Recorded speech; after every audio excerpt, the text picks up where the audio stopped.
국민TV 라디오 시사 프로그램 서영석의 타임라인을 듣고 계십니다.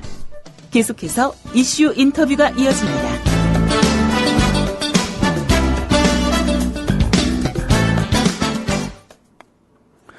서울광장에 천막 농공장을 세우고 농성에 들어간 정의당 천호선 대표, 이 아침에 만나봅니다. 국가정보원 정치개입 사건에 입장을 표명하지 않는 박근혜 대통령을 비판하면서 대국민 사과를 촉구했는데요. 얼마 전 촛불 집회에서는 정의당 천호선 대표 이렇게 말씀하셨습니다. 박 대통령은 자신이 지시하지 않았고 자신은 몰랐다며 자신과 무관한 일이라고 하는 것 같다. 설사 그렇다 해도 그들은 박 대통령을 도운 사람들이다. 그러므로 댓글이 영향을 끼쳤든 안 끼쳤든 국민의 고개를 숙여야 한다. 이렇게 말씀을 하셨습니다마는 이것을 비웃는 듯이 박근혜 대통령은 국정원 도움 없이 당선됐다고 말했고 민주당 김한길 대표 대화 제안도 뿌리셨습니다. 천호선 대표와 인터뷰 시작합니다. 천호선 대표님. 예, 안녕하십니까. 예, 고생 많으십니다. 이게 예. 아침 저녁 일교차도 큰데 농성 하실만 한지요? 예, 대낮에는 보통 더운 게 아니죠. 네. 어지럽고 숨 막힐 정도인데 그래도 되게 견딜만 합니다. 아, 견딜만 하시다니까. 예, 그렇습니다. 천만 다행이네요. 요즘 정치 지도자들의 연령대에 비하면 약간 조금 아래이기 때문에 건강만큼은 큰 문제가 없는 것 같아서 정말 걱정이 조금 들어집니다. 그건 아니니까요. 괜찮습니다. 네. 예. 자, 거기 서울광장에 이제 천막 농성장을 치셨는데요. 왔다 갔다 하는 그 민심들을 바로 피부로 접하실 수 있을 것 같은데 민심들은 어떻습니까? 글쎄요, 제가 앉아서 보는 것이 민심을 정확하게 통계적으로 반영한다 이렇게 볼 수는 없겠죠. 네. 그러나 이제 많은 분들이 직접 와서 알고 와서 격려해 주신 분도 있고 오가다가 주변에 왔는데 그런 소식을 들어서 그냥 갈 수 없어서 들렸다 하시는 분도 있고요. 네. 그러면서 의외로 눈빛으로 인사하고 목례하고 계시는 분들이 굉장히 많습니다. 네. 그런 걸 보면서 이것이 당장 국민들이 무슨 들고 일어날 일이다 이런 것은 아니지만 국민의 많은 분들이 이 국정원의 사태에 대해서는 상당히 심각한 문제가 많다 공감하고 계시는구나 이런 걸 느낄 수 있었습니다. 네. 그 주변에 김한길 민주당 대표도 노숙 투쟁에 들어간 걸로 알고 있는데요. 어저께부터 그러셨다고 하더라고요. 예. 그 가까운 데 계실 건데 한번 만나실 생각은 없습니까? 글쎄요, 저는 한번 이게 찾아갈 생각입니다. 제가 농성이 아마 오늘 6일째 이렇게 될 텐데요. 네. 민주당 의원들이 오고 가시면서 한 열 몇 분이 들려가셨어요. 그래서 저도 갈까 하다가 혹시 가는 걸 부담스러워 하시지 않을까 하는 생각이었는데, 어차피 이제 같이 노숙하는 신세가 됐으니까 오늘쯤 들려보려고 합니다. 예, 정당의 규모는 차이가 있지만은, 서울광장에서 민심과 바로 마주치면서 같이 노숙한다는 점에는 공통점이 있으니까 우리 천 대표님께서 직접 한번 찾아뵈는 것도 좋을 것 같네요. 그렇게 하겠습니다. 예, 동지에도 점점 많이 생겨갈 것 같습니다. 네. 자, 박근혜 대통령이 국정원 도움 없이 당선됐다라고 당당하게 얘기를 했는데요. 이거 어떻게 봐야 됩니까? 엊그제 검찰이 밝힌 바 공판에서 외계팀 12개 파트가 글 작업을 해서 각 팀당 1200개, 1600개씩 글을 달았다라고 했지 않습니까? 그러니까 엄청난 양의 작업을 한 거죠. 저는 박근혜 대통령이 좀 정확하게 표현할 수 있다고 봅니다. 도움이 있었던 것이고요. 도움 때문에 당선이 됐는지 아닌지 모르겠지만 최소한 박근혜 대통령이 모르고 있었다. 내가 지시하지 않았다는 얘기는 맞지만 돕기 위한 행동이 있었던 겁니다. 그것이 영향을 끼쳤던 것이죠. 국정원이 도움이 될 거라고 생각했기 때문에 벌인 일입니다. 이걸 도움 없이 당선됐다고 단언하고 그렇기 때문에 나는 이와 관련해서 어떤 책임질 일도 없다라는 말씀이신데 이건 정말 무책임한 또 대통령으로서 대통령답지 않은 태도다 그렇게 생각을 합니다.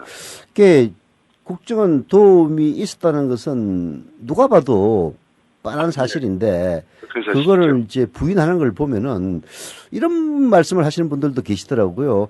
그 국정원이 정치에 개입하고 대선에 개입했다는 사실을 박근혜 대통령은 몰랐다라고 보통 보는데 그것도 사실이 아니라 사실 알고 있었던 게 아니냐. 그래서 저렇게 너무 민감하게 반응하는 거 아니냐. 이런 얘기도 있던데요. 그런 해석은 어떻게 보십니까? 예, 그런 추정이 가능할 만큼 지금 답변이 대통령으로서 실망스럽죠. 그렇지만 저는 아직은 그렇게 믿고 싶고요. 저도 이제 정당의 대표인데 그럴지도 모른다 이렇게 공식적으로 의혹을 제기할 만한 객관적 근거가 없기 때문에 지금은 믿고 싶다 이렇게 일단 말씀해드리겠습니다. 예, 우리 천 대표님의 말씀은 아주 적절한 말씀이신데요. 이런 야당의 목소리를 귀를 기울이지 않는 대통령이 참 안타깝네요. 민주당 김한길 대표의 대화 제안도 결국은 무시당한 건데요. 지금 이런저런 청와대 쪽의 얘기를 들어보면은 3.15 부정선거라고 표현했던 국정원 국조특위의 특히 정청래 의원의 이런 발언에 대해서 박근혜 대통령이 진노했다 이런 소문들도 들리던데 3.15 부정선거와 비교해서 국정원의 대선 개입 어떻게 봐야 될까요? 3.15 부정선거라는 표현을 썼던 것은 아니 정치적 수사고요. 네. 아주 정확하게 일치한 표현이었느냐, 적절한 표현이냐, 그렇지는 않을 수도 있다고 봅니다. 네. 3.15 부정선거는 투표는 물론이고 개표까지 네. 전국적으로 야당표를 없애고 여당표를 집어넣고 투표함을 불지르고 하는 아주 끔찍한 일이었죠. 네. 그런 것과 이것이 정도가 같냐? 네. 라는 면에서 누가 전국적인 지위가 있었던 것이냐? 네. 개표에 직접 영향을 끼쳤냐? 이런 면에서는 3.15 부정선거가 같다라고 할 수는 없지만 네. 그 정치적 의미, 네. 국가 권력기관이 공공인이 선거에 개입했다는 것, 불법적으로 개입했다는 면에서 국가의 책임질 일이라는 면에서는 다를 바가 없다라고 봅니다. 네. 표현 때문에 만약에 대화를 거절했다 그러면 그건 대통령답지 않은 것이고요. 네.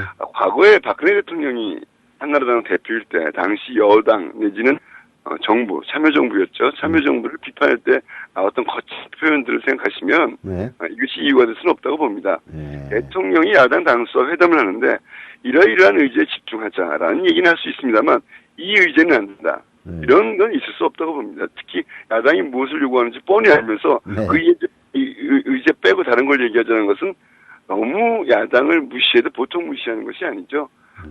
저는 야당 당수와 대통령이 만나는 것은 정말 의지 없이 흔탄하게 얘기하는 것이 당연하고 자연스러운 일이라고 생각합니다. 네.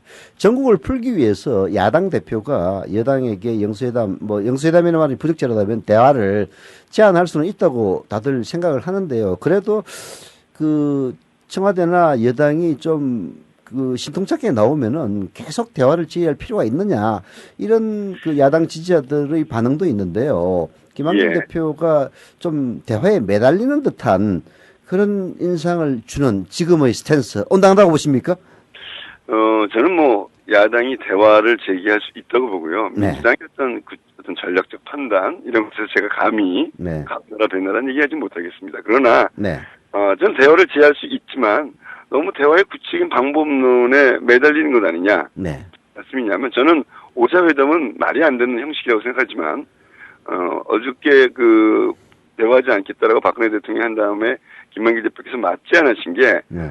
선양자 후자 이런 제가 정확한 기억은 안 나지만 예, 그런 취지였죠. 그런 취지였죠. 그래서 저는 너무 세세한 것에 매달린다. 대화를 할 거냐 말 거냐. 대화를 제기하지만 할 거냐 말 거냐를 분명하게 요구하고 뭐냐 X냐 이런 입장을 분명히 전제한 상태에서 민주당의 어떤 투쟁 방향, 강도 이런 것들을 정해나가야 되는 것 아닌가 하는 아쉬움이 없는 바는 아닙니다. 네. 나중에 김한길 대표 만나시면은 그런 좀 아쉬움을 전달하시죠. 예, 그렇죠. 네. 예. 자, 민주당은 정기국회도 하면서 장애투쟁도 병행하겠다 그런 입장인 걸로 아는데요. 정의당은 어떻습니까? 정의당은 그게 동조하는 편입니까? 아니면 또 다른 방안을 모색합니까? 지금 두 당이 네. 과거에 이제 장애투쟁 이런 표현을 쓰면은 네. 원내를 포기하고 바깥으로 나간다 이런 이미지가 좀 담겨져 있지 않습니까? 뉘앙스가. 네. 지금은 좀 양당 저희도 그렇고요, 민주당도 그렇고 어느 활동을 포기하고 있지 않습니다. 거기 살 수 있느냐 최대한 하고 있고, 네. 병행한다 이것 자체가 나쁘다고 생각하지는 않습니다. 네. 그러나 이제 과연 병행을 하지만 결기가 느껴지느냐, 네. 지금 이제 민주당이 결기 있게 투쟁하고 있느냐라는 면에서 그렇지 않은 것 아니냐라는 여론이 적지 않은 것 같긴 한 것 같고요. 네. 그러나 지금 이제 병행을 해나가다가 이건 민주주의 기본에 관한 문제이기 때문에 네. 어떤 단계에선 저희 당도 그렇고 민주당도 그렇고 보다 강경한 원외 투쟁에 집중하는 것 그것은 충분히 열려 있다고 보고 있습니다. 아무래도 좀 몸집이 작은 정당이 훨씬 더 일사불란할 수 있으니까 나중에 민주당이 좀 뭐랄까 머뭇거리는 태도가 있을 경우에는 정의당 그리고 천 대표님의 결기를 기대하겠습니다. 자, 대화를 바꿔서요. 안철수 의원 쪽으로 좀 넘어가겠는데요. 안철수 의원이 10월 재보선에서 야권 연대보다는 혁신이 중요하다 라면서 독자 후보를 내겠다는 뜻을 밝혔는데요. 이미 지난 4월 재보선에서 서울 노원병 안철수 의원 직접 자신이 나왔을 때 그걸 보여주지 않았습니까? 예, 이 야권 연대보다는 오히려 혁신이 더 중요하다는 시각에 대해서는 어떻게 보십니까? 안철수 후보가 노원병 때 그런 모습을 보여준 측면도 있지만 그렇지 않은 측면도 있죠. 기억하시겠지만 당시 민주당 후보가 후보는 아니었죠. 민주당의 어떤 예비 후보가 사퇴를 하면서 안철수 후보를 지지한다고 했을 때 그걸 환영했고 또 같이 만나서 사진도 찍고 내보내고 했습니다. 네. 그러니까 안철수 후보라고 해서 아무런 도움도 고려하지 않고 그랬다고 볼 수는 없는 것 같고요. 네. 다만 이번 재보궐선거에서 어느 정당이든 자기 후보, 자기 정책, 자기 가치를 내세우고 경쟁하는 건 항상 정당하다. 그렇게 보고 있고 저희도 그런 자세로 임하고 있습니다. 네. 다만 이제 야권을 지지하는 국민이 어떤 특정한 상황이 이것은 좀 심각한 문제가 있으니 너희들 무조건 힘을 합쳐라. 라는 여론이 압도하게 되면 야권 연대도 있을 수는 있다고 봅니다. 네. 그런데 아마 이번 재보궐선거는 어떤 지형의 특성상 안철수 후보가 정당이 되든 정당은 아니지만 어떤 준정당이 되든 정치 세력을 만들어서 도전하게 되면 야권 연대의 측면보다는 서로 경쟁할 가능성이 더 높아지는 건 사실인 것 같다. 그래서 뭐 지금 그 말 자체가 잘못된 것은 아니다라고 보고 있습니다. 네. 근데 만약 그렇게 된다면은 이제 야권에게 답이 나오지 않는다라는 시각도 있고요. 특히 정의당의 입장에서는 야권 연대 없이 생존이 가능한가 이런 시각도 있는데 어떻게 보십니까?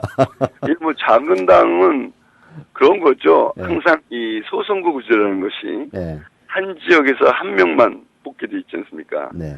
뭐 우리 당이 전국적으로 5%의 지지를 갖는다고 해서 20개의 재보궐선거 생기면 한 석은 우리가 당선될 수 있다. 이런 게 아닌 그런 서름과 구조적 한계가 있죠. 그래서 이제 그런 것들을 극복하기 위해서 연대가 필요할 수 있다고 생각하고 저희는 연대를 항상 뭐 염두에 두고는 있습니다만 연대가 저희가 원한다고 이루어지는 것이 아니기 때문에 저도 작은 당이 떨어지더라도 좋은 후보 내세웠다라는 얘기 들을 수도 있고요.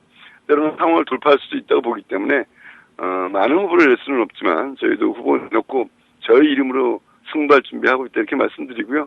연대를 하느냐 마느냐는 저희 정당들이 기획으로 되는 문제는 아니다. 조금 전에 말씀드렸듯이 정말 여론으로 되는 일이다 이렇게 생각합니다. 네. 뭐 그렇다 하더라도 그 정의당은 여론의 연대 압력이 있을 경우에 그것을 거부할 이유는 전혀 없지 않습니까? 네, 그건 뭐 그때 좀 더 임박해서 판단하는 것이 좋지 않을까 싶습니다. 지금은 아직 저희도 후보를 확정하거나 본격적인 선거전에 돌입한 상태가 아니기 때문에요. 야권 연대보다는 오히려 진보 연대가 더 필요하지 않느냐는 그런 지적도 있는데 통합진보당과의 관계는 어떻습니까? 통합진보당과 연대가 과연 지금 정서적으로 또 가능한지 그분들이 그런 생각을 하고 있는지 그거는 저희로서 매우 부정적으로 봅니다. 아직 그런 얘기를 물어본 바 없지만 그분들이 저희가 연대할 생각은 아마 없지 않을까 싶고요. 네. 연대라는 것이 서로가 뭐 구걸하듯이 할 수 있는 것은 아니지 않겠습니까? 네. 우회하듯이만 할 수 있는 것은 아닌 것 같고 서로 당당하게 나가다가 상황이 요구할 때 각 정치 주체들이 스스로 어떻게 판단하느냐에 달려있다고 봅니다.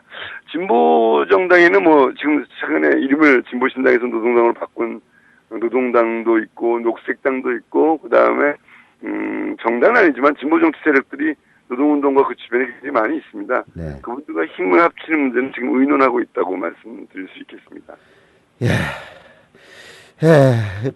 우리 정의당과의 문제는 아닌데요. 우리 천 대표님께서 참여정부 청와대 대변인을 지내셨기 때문에 여쭈는 건데요. 어제 조현호 전 경찰청장이 고 노무현 전 대통령이 살아계셨으면 자신의 처벌을 원치 않았을 것이다. 이렇게 말하면서 선처를 호소했는데요.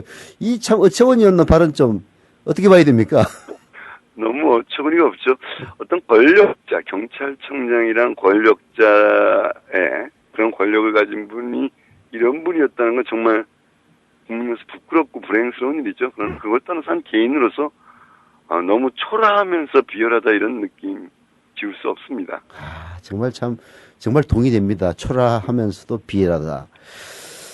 마지막으로 하나만 더 여쭤볼게요. 오늘 광장에서 노회찬 전 대표와 그리고 표창원 교수와 함께 팟캐스트 공개 방송을 하신다고 들었는데요. 앞으로 이 문제에 대한 설명과 더불어서 정의당의 방향에 대해서도 간단하게 말씀해 주십시오.